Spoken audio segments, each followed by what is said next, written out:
Live from the Scripps Studios, this is 10 News. 2 women stuck in an elevator downtown for more than 3 hours. I was also afraid that they couldn't breathe. What the women did to try to stay calm until crews could get to them. A twist in the fraud case against Congressman Duncan Hunter. His wife expected to change her plea, how it impacts the case. Remembering an LA County deputy shot and killed while waiting for a food order. Not only did I lose a father figure, but a best friend. Police believe the suspected gunman was here in San Diego days earlier. Hi, everybody. Thanks for being with us on this Thursday. It's June 13th, 6 a.m. I'm Virginia Cha. And I'm Jim Patton. Great to have you with us this morning. Let's get right over to Megan with a check on our weather. How's it looking? It's pretty foggy in some areas, but if you're along the coastline, I have some good news for you. It's not foggy. It's just overcast. That marine layer is pushed farther inland, just like we've been talking about this week. Today and tomorrow, any fog will be farther inland for areas like Escondido and Ramona, expecting that fog. This is what it looks like in both of those areas.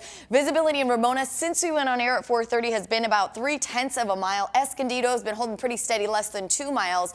There may be a few pockets up in the North County where the visibility drops off, so leave time for travel.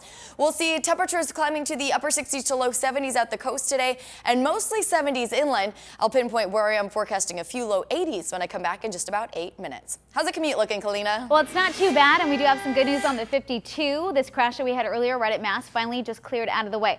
Unfortunately, you're dealing with this here, and right around the 125, we usually do have a slowdown, so this is just going to make that start earlier than it normally does. You might want to give yourself some extra time for the 52 this morning. 805 and 5 freeway, both loading up, but both are accident-free. 805 at about 29 miles per hour. The 5 freeway heading northbound right around the 54, down to about 27 miles per hour. North County is still very quiet. No issues on the 5 freeway out of Oceanside. Still pretty clear on the 78 heading toward the 15. 15 southbound, though, out of Escondido. Just a little bit of a delay. Guys? Kalina, thank you. Major twist expected today in court in the fraud case against Congressman Duncan Hunter and his wife, Margaret. 10 News reporter Mimi Alcala is live outside federal court. Mimi, Margaret Hunter is set to change her plea this morning. Yeah, Virginia, Jim, and all we know at this point is that we are expecting a change of plea happening here at the federal courthouse later on this morning. But what exactly that could mean is still up in the air. I'm assuming, but I don't know, that she's agreed to cooperate and to testify. Yeah. Attorney Chuck LaBella is not associated with the case, but was a federal prosecutor who investigated fraud. He says what ends up happening today could mean that Duncan Hunter's lawyers may end up cross-examining his wife during the trial, although there are many other possibilities. The Hunters were indicted on dozens of felony charges related to misusing campaign funds. The two pleaded not guilty, but now Margaret has decided to change that. What hasn't changed, though, is the fact that Duncan Hunter will still have to fight his own charges once his trial starts up in September. Now, Margaret is expected to be in court today at 10 o'clock this morning. We will also be in the courtroom and bring you an update on 10 News midday. For now, we're live downtown. Mimi Alcala, 10 News. Mimi, thank you. A rescue late last night for 2 women trapped in an elevator downtown for more than 3 hours. Our 10 News breaking news tracker was at the Copley Symphony Hall as one of the women was checked out by a firefighter paramedic. We spoke to a friend of the women who says that the 2 were on their way up to the University Club on the 34th floor when the elevator stopped. The battalion chief says the women felt a jolt and then the lights briefly went out. That was about 7:30 last night. The women were FaceTiming a friend to stay calm until rescuers could reach them. That was close to 11 last night. Their friend says he was worried they'd run out of air. Once I learned that they had to pry the doors open because it was so hot in there, it's like, what else could I do but just wait? It turned into a waiting game, and I'm just very, very fortunate that there's a happy ending to this. Yeah, both women were taken to a hospital to be checked out. They were both shaken up and nervous, but didn't appear to have any major injuries. Just into the 10 News Live Center, tensions rising now after that attack on a tanker. Iran's leader, the Ayatollah Khamenei, says his country will not repeat negotiations with the U.S. on a nuclear deal. And he adds, even if they wanted to, the build a nuke. The U.S. couldn't stop them. All of this comes after that attack that happened in the Gulf of Oman overnight. And we've learned some new information about what was on those tankers. It is not only methanol, but also a flammable carbon called naphtha. Those ships came out of the Saudi Arabia, Qatar, and also the United Arab Emirates. The U.S. Navy is helping evacuate people off of those ships. 44 people have gotten off safely. No word on other injuries at this time. In the Life Center, Jared Aarons, 10 News. Thank you, Jared. A deputy's family in grief this morning after he died from his wounds during a horrifying shooting. LA County Deputy Joseph Solano was shot while off duty and just standing in line at a Jack-in-the-Box. The sheriff and the deputy's family holding hands as they marched slowly behind the van you see there that was carrying his body. Dozens of deputies followed. At a news conference earlier in the day, his family talked about their loss. Fortunately, we have lost him. And he was a really good dad.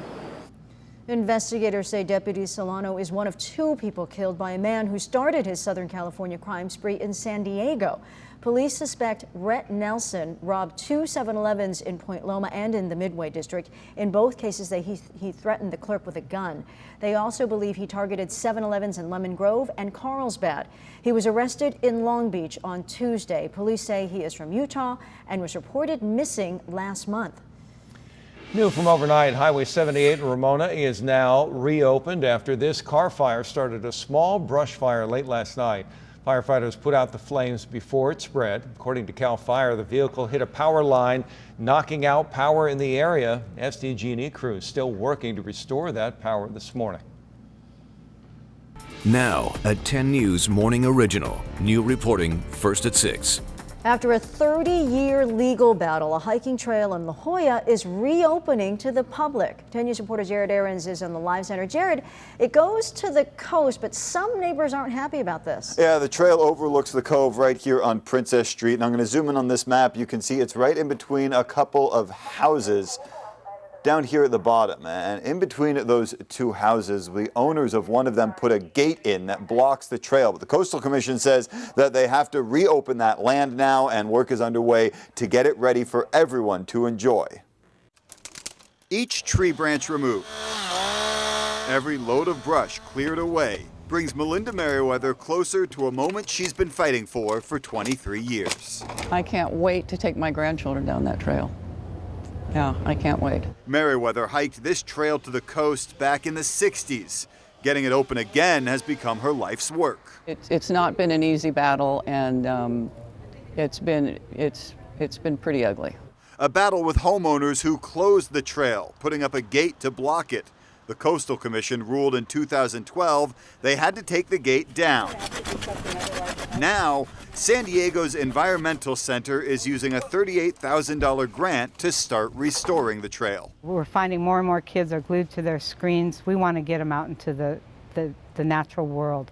And if this is a small part of that, we're up for it. Not everyone's excited. It is what it is, and we're not happy about it. We're not happy about it. Dave and Marlene Reynolds live next to the trail in a home that's been in Dave's family for 4 generations. They think it'll bring problems to the neighborhood. Safety, possible illegal activity, increased traffic, trash. Supporters say crowds won't be an issue. It's mostly divers and locals using it. They hope to have the trail rebuilt and open by the end of next year. It's just so heart-filling to see this is actually a reality. Now, we reached out to the family that owns the home that had been blocking the trail. They didn't return our phone calls. In the Live Center, Jared Aarons, 10 News. All right, Jared, thank you so much. New this morning, a nonprofit on a mission to raise awareness about homeless veterans. The group is getting ready to bike more than 3,000 miles from San Diego to Washington, D.C. The Veterans Leadership Program of Western Pennsylvania bikes from Pittsburgh to D.C. every 4th of July, but this year they wanted to go bigger. So they are taking off from the USS Midway Museum this morning about 8. They'll carry 2 American flags the entire distance. Their goal is to raise money to help veterans find a place to live.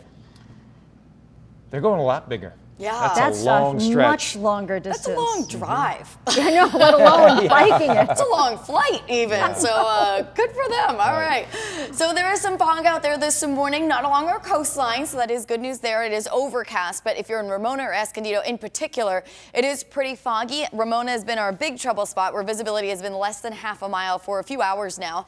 Escondido less than 2 miles, and again, there may be a few areas up in the North County where visibility drops off. So we're going to be in the upper 60s to low 70s along our coast. Oceanside, Coronado, and Chula Vista right around 70 degrees. A few 80s for one more day inland. Escondido, Poway, and Ramona and Alpine. I am forecasting low 80s today. But we are going to continue to see cooling into Father's Day weekend. Pinpoint exactly what you can expect in just about 9 minutes. How's it looking out there, Kalina? Well, it is nice and clear aside from the 52. So if you're going to be traveling on the westbound side here, we have speeds down to 21 miles per hour. That's because of the earlier crash that we had. So the good news, the crash is out of the way. The bad news, we have leftover slowing, and it will most likely get a little bit worse just because this area always starts to slow down. So again, 21 miles per hour for now. 805 and 5 freeway still crash free. Same thing goes for the 15. A little delay here down to 25 miles per hour and 23 miles per hour. However, it's just a little stretch, so it's not too bad.